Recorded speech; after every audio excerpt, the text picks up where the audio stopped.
Crônicas do Amanhecer, por Feijão, Centro Espírita Allan Kardec.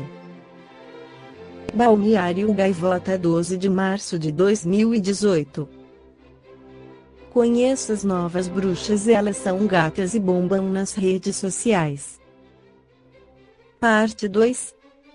O misticismo vem ganhando cada vez mais espaço entre os millennials, pessoas com idade entre 17 e 37 anos, e, com ele, uma série de neofeiticeiras tem surgido nas redes sociais. Elas jogam luz sobre a Wicca, a religião da deusa, de origem celta, que exalta o resgate do sagrado feminino e tem como diretrizes o respeito à diversidade, à igualdade, à cidadania e ao meio ambiente. Entre as suas práticas, destacam-se as festividades ligadas à entrada da lua cheia, assim como a preparação de formulações, à base de óleos e de ervas, ligadas à cura do corpo e à purificação da alma. Para as adeptas, a sabedoria e a fonte da vida vem da natureza e dos seus ciclos. Muitas delas ainda jogam o tarô das bruxas, em que cada carta evoca um elemento de magia. O toque moderno se dá na web, principal meio de comunicação adotado por elas, as bruxas influencers. No Instagram, é comum encontrar perfis com milhares de seguidores. No livro dos Médiuns, capítulo 14, Allan Kardec esclarece que todo aquele que sente, num grau qualquer, a influência dos espíritos é, por esse fato, médium. Assim, conforme asseverou o codificador, todos mantemos contato com o mundo espiritual, pois vivemos em incessante intercâmbio com o mesmo. Desta forma, ao fazermos uma oração, recebemos o amparo da espiritualidade maior, do nosso protetor mentor espiritual, entramos em contato com as usinas de força da vida maior. Por conseguinte, estamos exercendo a mediunidade, haja vista que recebemos a influência dos espíritos superiores. E pela questão da sintonia vibratória, isso também vale para os espíritos menos elevados, pois quando alguém tem pensamentos inferiores, espíritos que se afinam com estes são atraídos. O pensamento é o laço que nos une aos espíritos, e pelo pensamento nós atraímos os que simpatizam com as nossas ideias e inclinações. Allan Kardec. Entretanto, usualmente só se chamam de médiuns aqueles em quem a faculdade mediúnica se mostra bem caracterizada e se traduz por efeitos patentes, de certa intensidade, o que então depende de uma organização mais ou menos sensitiva. Allan Kardec, O Livro dos Médiuns, capítulo 9. Posto isso, os principais tipos de mediunidade são de efeitos físicos. Este tipo pode ser dividido em dois grupos, ou seja, os facultativos que têm consciência dos fenômenos por eles produzidos e os involuntários ou naturais, que são inconscientes de suas faculdades, mas são usados pelos espíritos para promoverem manifestações fenomênicas sem que os saibam. Dos médiuns sensitivos ou impressionáveis são pessoas suscetíveis de sentirem a presença dos espíritos por uma vaga impressão. Esta faculdade se desenvolve pelo hábito e pode adquirir tal sutileza, que aquele que a possui reconhece, pela impressão que experimenta, não só a natureza, boa ou má, do espírito que se aproxima, mas até a sua individualidade. Médiuns audientes ou clareaudientes. Neste caso, os médiuns ouvem a voz dos espíritos. O fenômeno manifesta-se algumas vezes como uma voz interior, que se faz ouvir no foro íntimo. Outras vezes, dá-se como uma voz exterior, clara e distinta, semelhante à de uma pessoa viva. Os médiuns audientes podem, assim, estabelecer conversação com os espíritos. Médiuns videntes ou clarividentes são dotados da faculdade de ver os espíritos.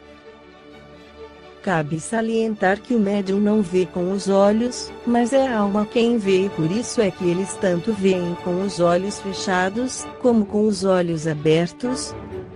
Médiuns psicofônicos. Neste tipo, médium serve como um instrumento pelo qual o espírito se comunica pela fala. Assim, a acoplação do perispírito do espírito comunicante no perispírito do médium, permitindo, assim, que o espírito utilize o aparelho fonador do médium para fazer uso da fala.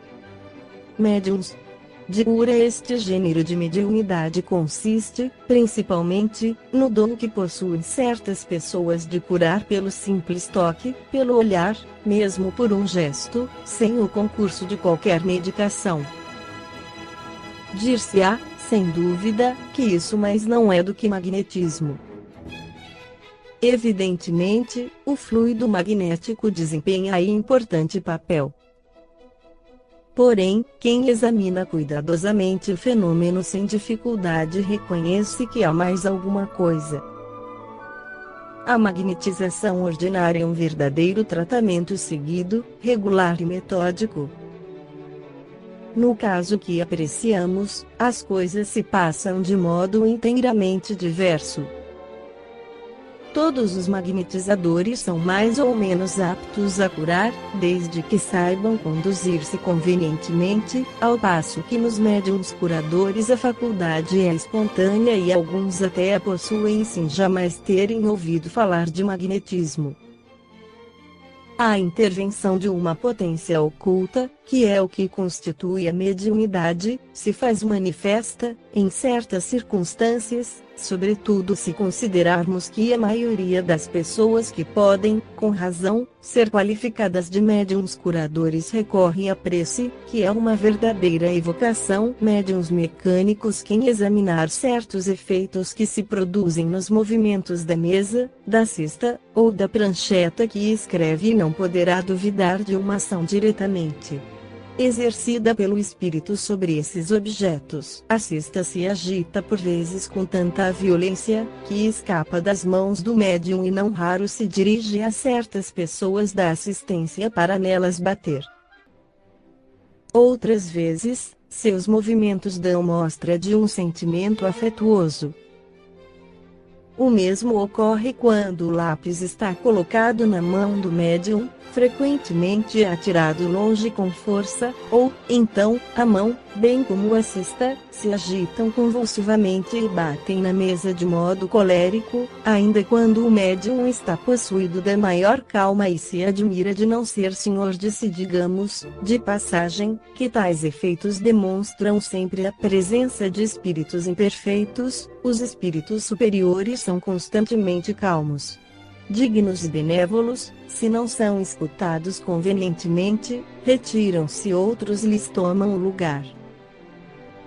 Pode, pois, o espírito exprimir diretamente suas ideias, quer movimentando um objeto a que a mão do médium serve de simples ponto de apoio, quer acionando a própria mão.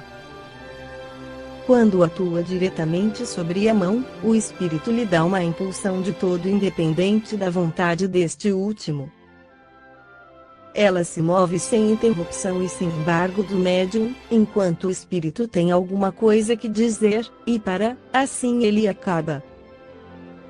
Nesta circunstância, o que caracteriza o fenômeno é que o médium não tem a menor consciência do que escreve. Quando se dá, no caso, a inconsciência absoluta, tem-se os médiuns chamados passivos ou mecânicos.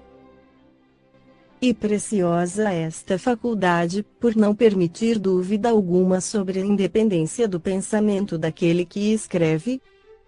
Médiuns intuitivos. A transmissão do pensamento também se dá por meio do espírito do médium, ou, melhor, de sua alma, pois que por este nome designamos o espírito encarnado. O espírito livre, neste caso, não atua sobre a mão, para fazê-la escrever, não a toma, não a guia. Atua sobre a alma, com a qual se identifica. A alma, sob esse impulso, dirige a mão e esta dirige o lápis. Notemos aqui uma coisa importante: é que o espírito livre não se substitui à alma, visto que não a pode deslocar. Domina, malgrado seu, e lhe imprime a sua vontade. Em tal circunstância, o papel da alma não é o de inteira passividade, ela recebe o pensamento do espírito livre e o transmite. Nessa situação, o médium tem consciência do que escreve, embora não exprima seu próprio pensamento. E o que se chama médium intuitivo. Mas, sendo assim, dir-se-á, nada prova seja um espírito estranho quem escreve não o do médium. Efetivamente, a distinção é às vezes difícil de fazer-se, porém, pode acontecer que isso pouca importância apresente. Todavia, é possível reconhecer se o pensamento sugerido, por não ser nunca preconcebido, nasce à medida que a escrita vai sendo traçada e, a miúde, é contrário à ideia que antecipadamente se formara. Pode mesmo estar fora dos limites dos conhecimentos e capacidades do médium. O papel do médium mecânico é o de uma máquina, o médium intuitivo é de como faria um intérprete. Este, de fato, para transmitir o pensamento, precisa compreendê-lo, apropriar-se dele, de certo modo, para traduzi-lo fielmente. No entanto, esse pensamento não é seu, apenas lhe atravessa o cérebro. Tal precisamente o papel do médium intuitivo, médium semimecânicos. No médium puramente mecânico, o movimento da mão independe da vontade; no médium intuitivo, o movimento é voluntário e facultativo. O médium semimecânico participa de ambos esses gêneros. Sente que à sua mão uma impulsão é dada, malgrado seu, mas, ao mesmo tempo, tem consciência do que escreve, à medida que as palavras se formam. No primeiro, o pensamento vem depois do ato da escrita; no segundo, precede-o; no terceiro, acompanha-o. Estes últimos médiuns são os mais numerosos, médiuns inspirados todo aquele que, tanto no estado normal, como no de êxtase, recebe, pelo pensamento, comunicações estranhas às suas ideias preconcebidas, pode ser incluído na categoria dos médiuns inspirados. Estes, como se vê, formam uma variedade da mediunidade intuitiva, com a diferença de que a intervenção de uma força oculta é aí muito menos sensível, por isso que, ao inspirado, ainda é mais difícil distinguir o pensamento próprio do que lhe é sugerido. A espontaneidade é o que, sobretudo, caracteriza o pensamento deste último gênero. A inspiração nos vem dos espíritos que nos influenciam para o bem, ou para o mal, porém, procede, principalmente, dos que querem o nosso bem e cujos conselhos muito a miúde cometemos o erro de não seguir. Ela se aplica, em todas as circunstâncias da vida, às resoluções que devamos tomar. Sob esse aspecto, pode dizer-se que todos são médiuns, porquanto não há quem não tenha seus espíritos protetores e familiares, a se esforçarem por sugerir aos protegidos salutares ideias. Se todos estivessem bem compenetrados desta verdade, ninguém deixaria de recorrer com frequência à inspiração do seu anjo de guarda, nos momentos em que se não sabe o que dizer, ou fazer. Que cada um, pois, o invoque com fervor e confiança, em caso de necessidade, e muito frequentemente se admirará das ideias que lhe surgem como por encanto, quer se trate de uma resolução a tomar, quer de alguma coisa a compor.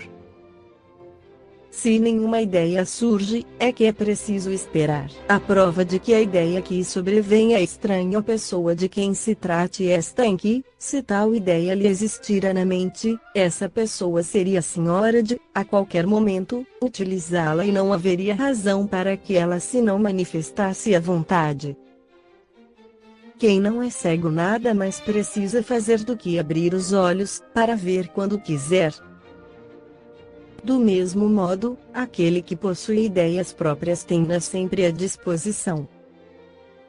Se elas não lhes vêm quando quer, é que está obrigado a buscá-las algures, que não no seu íntimo.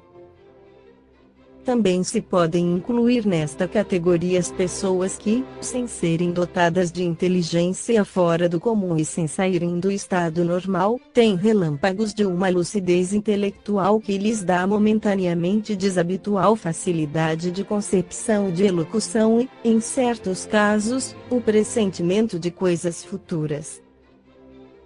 Nesses momentos, que com acerto se chamam de inspiração, as ideias abundam, sob um impulso involuntário e quase febril. Parece que uma inteligência superior nos vem ajudar e que o nosso espírito se desembaraçou de um fardo. Os homens de gênio, de todas as espécies, artistas, sábios, literatos, são sem dúvida espíritos adiantados, capazes de compreender por si mesmos e de conceber grandes coisas. Ora, precisamente porque os julgam capazes, é que os espíritos, quando querem executar certos trabalhos, lhes sugerem as ideias necessárias e assim é que eles, as mais das vezes, são médiuns sem o saberem. Tem, no entanto, vaga intuição de uma assistência estranha, visto que todo aquele que apela para a inspiração, mais não faz do que uma evocação. Se não esperasse ser atendido, por que exclamaria, tão frequentemente: meu bom gênio, vem em meu auxílio? Esta foi a crônica do amanhecer de 12 de março, por Feijão.